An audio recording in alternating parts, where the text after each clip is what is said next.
تو خواتین و حضرات، اگر کسی کو مجددیت ہم کہیں گے، اگر ہم یہ کہیں کہ کس نے دین کے کانسیپٹ کی تجدید کی ہے، تو فرسٹ آف آل تو اقبال نے سب سے پہلے تجدید کی ہے کہ وہ اعلیٰ ترین علمی مقاصد پہ پہنچا، اور اس بات کی ترغیب دی کہ اگر تم اعلیٰ ترین علمی مقاصد کو پہنچ کے ریوائز کرو گے اپنے ریلیجس پیٹرن کو، تو آپ یقیناً اپنے مذہب کو بالکل ڈفرنٹ قسم کے آسپیکٹس میں پاؤ گے۔ خالد حضرات، یہ فنی سی بات ہے کہ Iqbal was a basically a romanticist, بڑی محبت کرنے والا انسان، sensitive and romanticist, very high. اور یہ نہیں کہا جا سکتا کہ ان کی ایفیشنسی کو مبالغہ آرائی سے نہیں ہے۔ شروع میں جب وہ ٹرانسلیشنز کر رہے تھے جیسے ٹینیسن کی نظموں کی، تو کہیں کہیں تو وہ ٹینیسن کا نام نشان بھی ختم کر دیتے۔ سہانی نمود جہاں کی گھڑی تھی، تبسم فشاں زندگی کی کلی تھی، کہیں مہر کو تاج زر مل رہا تھا، کاتا چاند کو چاندنی ہو رہی تھی۔ کہیں تو اس کی فصاحت جو ہے یہ ایک سبززار میں چلتی ہوئی صبح کی ہوا کی طرح، اور کہیں بالکل ہی نالائکی کا مظاہرہ، کہیں بالکل ہی گئی گزری ٹرانسلیشن ہے۔ مثلا جب وہ ٹینیسن کی ٹرانسلیٹن، اگر آپ کو تھوڑا چاہتے ہوں گے انگریزی کے طالب علم ہوں گے تو یہ تضاد تھوڑا سا میں سمجھا دوں کہ جہاں قافیہ کی چک پلش نہ ہو، نوک جھونک نہ ہو، اقبال لکھتے ہیں کوئی پہاڑ یہ کہتا تھا ایک گلہری سے، تجھے ہو شرم تو پانی میں جا کے ڈوب مرے، مگر اس میں وہ زور کہاں جو ٹینیسن کے اس مصرے میں ہے، mountain had a squirrel had a quarrel۔ تو آپ دیکھو گے کہ جو قافیے کی چکپلش سے مزہ پیدا ہوتا ہے لینگویج وائز، وہ کہیں اقبال میں نظر نہیں آتا۔ مگر اس دور کے بعد جب اقبال میسج کی لیول پہ اترتا ہے تو میسج میں وہ ایک دم سے خداوند کریم کی عنایت ان پہ ایسے نازل ہوئی کہ جب وحی کی ڈیفنس میں وہ آئے، and it was it most important. آج بھی وہ ڈاکٹر آرمسٹرانگ ہو یا کوئی اور مغربی مفکر ہو، ان کے سب سے بڑا مسئلہ وحی سے ہے۔ لیٹ می ٹیل یو کہ سب سے بڑا مسئلہ وہ محمد رسول اللہ صلی اللہ علیہ وآلہ وسلم کو بڑا آدمی ماننا کوئی ایسا غیر شعوری فیکٹر نہیں ہے یورپ۔ اسے کارلائل بھی مانتا ہے جب ہیروز اینڈ ہیرو ورشپ میں وہ کہتا ہے کہ سب سے بڑا ہیرو دنیا مذہب کا محمد ہے۔ اس کو وہ 100 گریٹ مین کا مصنف بھی مانتا ہے کہ اگر میں یہ چاہوں اور دکھانا چاہوں کہ دنیا کے نظام کو سب سے زیادہ کس نے متاثر کیا تو اولین نمبر پہ محمد رسول اللہ کو رکھتا ہے کہ اس سے بڑا انسان کوئی نہیں جس نے آج تک کسی تاریخ کو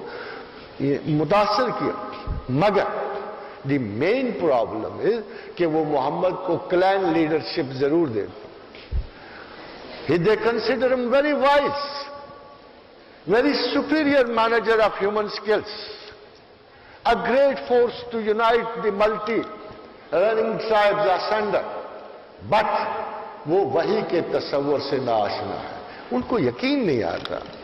کہ کوئی آسمان بھی ہے، کوئی خدا بھی ہے، کوئی جبریل بھی ہے، کوئی زمین بھی ہے۔ زمین پہ بندہ نارسسسٹ ہے، اور اس نارسسزم کا سب سے بڑا مظاہرہ جو ہمیں یورپ میں نظر آتا ہے۔ A few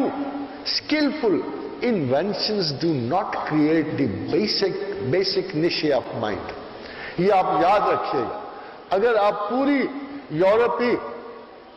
ذہنی استعداد کو اکٹھا کریں تو 4 اور 5 اصولوں کے سوا آپ کو کوئی زیادہ خوبی نظر نہیں آئے گی۔ میری ٹائم سروسز کی امپروومنٹ جو جارج اسٹیفنسن کے زمانے میں ہوئی، جارج اسٹیفنسن کے زمانے سے 1 سال پہلے میڈیٹرینین پہ سلطان خیر الدین باربروسا کی حکومت تھی، اور خیر الدین باربروسا کی تگ و تاز بحیرۃ الروم پر اتنی مکمل تھی کہ 6 ماہ انہوں نے اٹلی کا محاصرہ رکھا بغیر جہاز سے اترے ہوئے۔ اور ایک لطیفے کی بات آپ کو ضرور بتاتا چلوں تاریخ کی کہ ابھی بھی شبہ ہے کہ نیپولین بوناپارٹ کہیں قاضی ابن فرات کی نسل سے تو نہیں۔ کارسیکا میں ابن فراد کے نام کو بگڑ کے بوناپارٹ کر دیا گیا ہے، جب بعد میں وہاں کے مسلمان دوبارہ کرسچن بنائے گئے انڈر انکویزیشن۔ یہ ایک بہت بڑی موومنٹ تھی جو اسپین سے شروع ہوئی اور پورے یورپ میں گئی، جہاں وہ لوگ جو کرسچینٹی چھوڑ چکے تھے دوبارہ ان کو کنورٹ کیا گیا کرسچینٹی میں، تو ان کو اس موومنٹ کو انکویزیشن کہتے ہیں۔ اس انکویزیشن کی وجہ سے آپ کو یورپ میں مسلمان نظر نہیں آتا، ورنہ شاید آج آپ کی مسلمانوں کی آبادی یورپین سے زیادہ ہوتی۔ یہ بڑا مشہور قول ہے کہ اگر طولون کی جنگ میں جب کوہ البرانس سے آگے بڑھ رہے تھے مسلمان، اور طولون میں ایک تل الشہداء ہے جہاں مسلمان شہداء کی قبریں ہیں، تو ہسٹورینز کا یہ قول فیصل ہے، this is the decisive battle of the European soil, جس میں یہ کہا جاتا ہے کہ اگر امیر عبد الرحمن الغافقی شہید نہ ہو جاتے بیماری سے، جنگ میں نہیں بیماری سے، تو آج یورپ کے کلیساؤں میں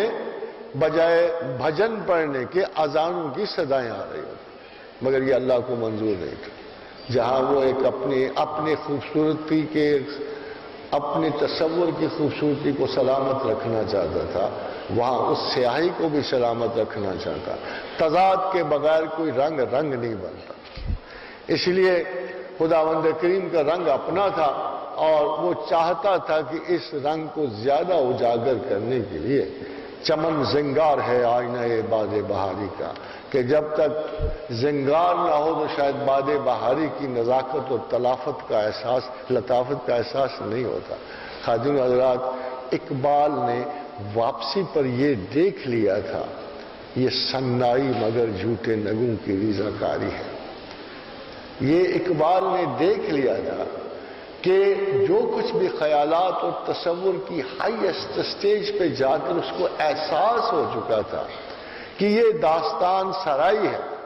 یہ رنگ و بو کی محفل ضرور ہے، مگر اس میں کوئی ایسی ڈپتھ نہیں ہے کہ جو اس خیال کو متاثر کر سکے جو ایک بنیادی طور پہ انسان اور کائنات اور زمین پر صرف دو خیال ایگزسٹ کرتے ہیں، دو قسم کے انسان ایگزسٹ کرتے ہیں، دو قسم کے گروہ ایگزسٹ کرتے ہیں۔ ایک وہ گروہ ہے جو خدا کے ساتھ زندگی بسر کرنا چاہتا ہے، ایک وہ ہے جو خدا کے بغیر اپنی وجہ سے زندگی بسر کرنا چاہتا ہے۔ وہ بیچارہ امت مرحومہ کا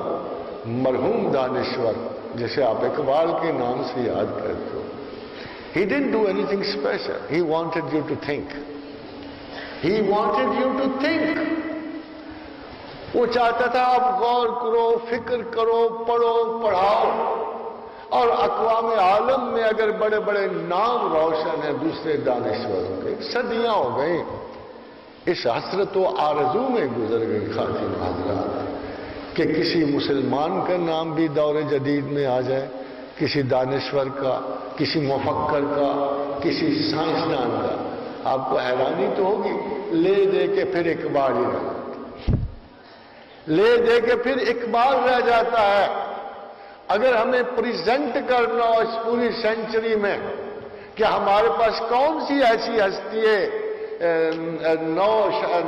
ناشناس اور شناخت کے قابل ہے، لے دے کے ہم کہتے ہیں Iqbal was a great poet. Iqbal وہ ہستی ہے جسے دنیا میں کسی کمپٹیشن میں بھی رکھا جا سکتا ہے۔ یہ تفاخر پھر ہمارے علم کی جڑوں میں بیٹھ گیا ہے۔ وہ ڈو نتھنگ ایلس، بس ایک صدی اقبال کے تفاخرات کی تعلیم میں گزرے گی، ایک صدی ہم اسے چاہیں گے، مگر کبھی کوشش نہیں کریں گے کہ کوئی دوسرا ماڑا موٹا اقبال بھی پیدا ہو، کو ہم بھی کسی اہلیت کے مالک ہو جائیں، ہم میں سے بھی کوئی ایسا صاحب علم پیدا ہو جائے کہ یورپ اس کی دہلیز پہ آ کے دستک دے۔